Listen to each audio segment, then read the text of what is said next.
मैथिल ने पूछा, हे रामायण, कामदेव के जल जाने के बाद उसकी उत्पत्ति कैसे हुई?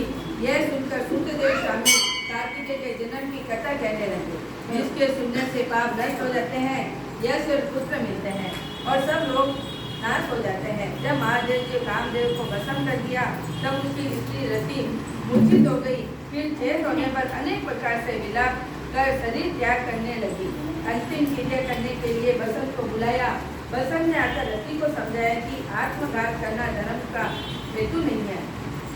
इसलिए रति के न मानने पर बसंत ने नदी के तट पर चिता बनाई। रति गंगा में स्नान कर संपूर्ण क्रियाएं कर्म निश्चित हो, सब इंद्रियों को रोक और मन को आत्मा में लीन कर चिता पर चढ़ने से उगत हुई। तब आकाशवाणी हुई कि हे कल्याणी, हे पति के अत्यंत प्रेम रखने वाली, तू चिता में प्रवेश मत कर। तेरा पति महादेव के प्रसाद से ही तथा यदुवंशी कृष्ण भगवान से पुनः पैदा होगा। ऐसे क्रम से 2 जन्म होंगे। तब दूसरे जन्म में श्री कृष्ण से रुक्मणी के गर्भ से तेरा पति होगा, उसका नाम प्रद्युम्न होगा। तू ब्रह्मा के साथ से शंकर के घर में निवास करेगी, वहीं प्रद्युम्न नाम से तेरे पति का तेरा मिलाप होगा। ऐसा कहकर आकाशवाणी समाप्त हो गई। तब रति ने चिता में प्रवेश नहीं किया। फिर वह सब देवताओं के रति वरदान देकर उसको शांत किया और कहा, हे काम प्रिय, अब तेरा पति अग्नग्न कहलाएगा, अंग वाले की तरह मरा हुआ भी दिखाई देगा। पूर्व कल्प में तेरा पति सुंदर नाम का राजा था। इस जन्म में तू उसकी पत्नी रज शंकर कारिणी हुई थी। इसी से तेरी यह दशा हुई। अब तू वैशाख मास में प्रातः काल मंदाकिनी नदी में स्नान कर मधुसूदन भगवान का पूजन कर और दिव्य कथा सुनकर अशून्य शयन का व्रत प्रारंभ कर। ऐसा करने से तेरा पति तुझे अवश्य मिल जाएगा, इसमें संदेह नहीं। रति को ऐसा वर दे। सब देवता अपने अपने स्थान को चले गए और रति भी कले से निवृत्त हो गई। मैष की संक्रांति में गंगा का अशून्य शयन व्रत धारण करके उसे तत्काल कामदेव दिखाई दिया। पूर्व कल्प में ये बड़े धर्मपरायण राजा था, मगर उसके वैशाख मास के कर्तव्य धर्म नहीं किए थे, इसलिए कामदेव परमात्मा का पुत्र होने से अंगहीन हुआ। जब महादेव जी अंतर ध्यान हो गए, तब पार्वती जी निराश करी हुई सोचने लगी कि मैं क्या करूं। तब पिता हिमावान अपने घर ले गया और पार्वती जी शंकर के रूप के गुणों को देख मुग्ध होकर शंकर जी को अपना पति होने की ठान गंगा तट पर तप करने लगी। वे माता पिता आदि सबको समझाने पर भी भूखी प्यासी जटाएं बड़ा सहस्त्र वर्ष तक महालिंग की पूजन करती रही।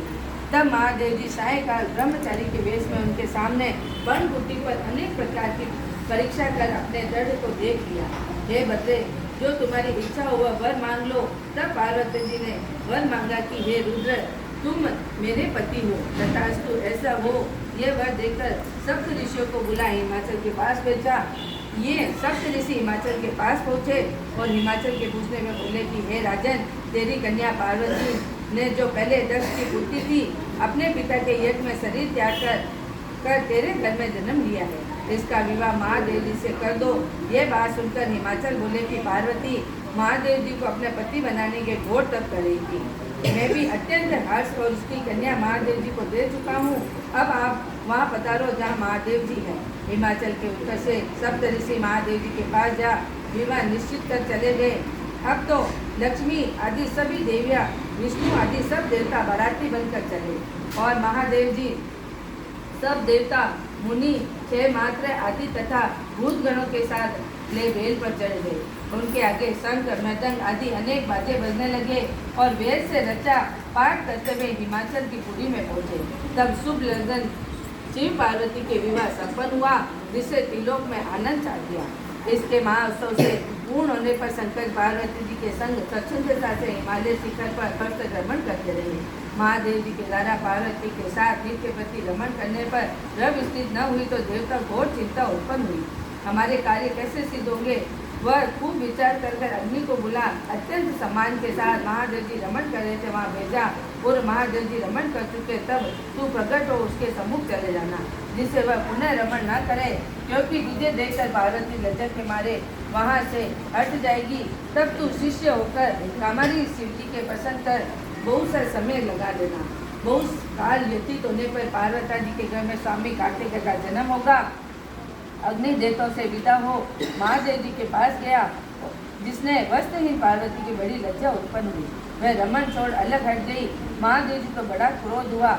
अग्नि से बोले, हे दुर्वते, तू सगय वीर्य और सबूत ग्रहण कर और मुख से त्याग दूंगा। ऐसा कहकर अग्नि के मुख में वीर्य छोड़ दिया। प्रचंड वीर्य के उधर प्रवेश होने से अग्नि के दुखित हो स्वर्ग लोक के देवताओं भी पास जाकर सब वृत्तांत कहा। जिससे देवताओं को वीर्य में स्थित होने से हर्ष हुआ, परंतु प्रवच कैसे होगा यह अत्यंत दुख हुआ। अग्नि में उधर महादेव जी के तजों में वीर बढ़ने लगा। 10 महीने हो गए, प्रवस्य का कोई उपाय न हुआ।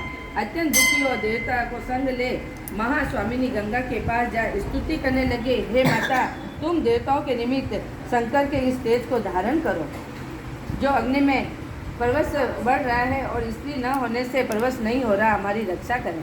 ऐसी प्रार्थना करके गंगा कहा, तथास्तु। जब देवताओं के कहने पर अग्नि में गर्भ मोचन मंत्र से गर्भ का आकर्षण शिव जी के तेज से गंगा जी में छोड़ दिया।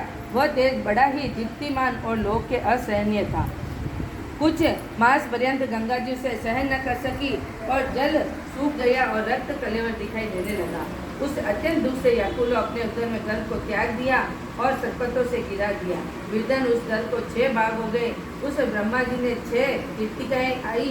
उन्होंने संकणों से विभिन्न और तेज 6 भागों में ग्रहण कर 6 मुख के पुरुष बनाया, जिसका शरीर एक ही था और बहुत दृढ़ किया। ये पुरुषाकार 6 मुख शरीर बहुत समय तक संकणों को जैसे पड़ा और कई रक्षक नहीं था। एक दिन बेल पर चढ़े हुए महादेव जी पार्वती उसी स्थान पर होकर श्रीशैल को जा रहे थे। सहसा पार्वती के स्तनों से दूध की धार बहने लगी। तब विष्णु को पार्वती ने महादेव जी से अचानक स्तनों से दूध बहने का कारण पूछा।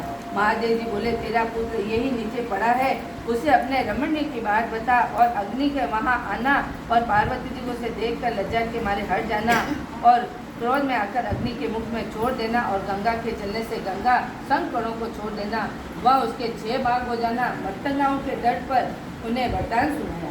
फिर कहा, इसकी आकृति पुरुष की सी हो गई है, उसे देखकर तेरे स्तनों से दूर टपकने लगा। इसके पराक्रम में विष्णु के समान होगा, तू इसका पालन पोषण कर। यही तेरा औरस पुत्र है, इसे उठाकर ले चल। महादेव जी की बात सुनकर पार्वती जी ने बालक को गोदी में बिठाकर दूध पान कराने लगी।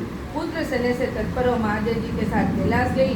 पुत्र का पालन अत्यंत संतुष्ट हुई। हे राजन, ये कुमार के जन्म से तथा मैंने तेरे सामने कही, इसे नित्य प्रति सुनने से उसके पुत्र पौत्रादि की वृद्धि होती है। इसलिए वैशाख मास में धर्म करने से स्त्रियों का विधवा योग मिल जाता है, अत्यंत पुण्य होता है। इसी के प्रभाव से अलग्न कामदेव के सांग होता है और इस मास में बिना स्नान किए बिता देते हैं। उन्हें बहुत से धर्म करने पर अनेकों दुख भोगने होते हैं। इसलिए यही एक मास धर्मों को करने के लिए हितकारी है। बोलो विष्णु भगवान की जय हो।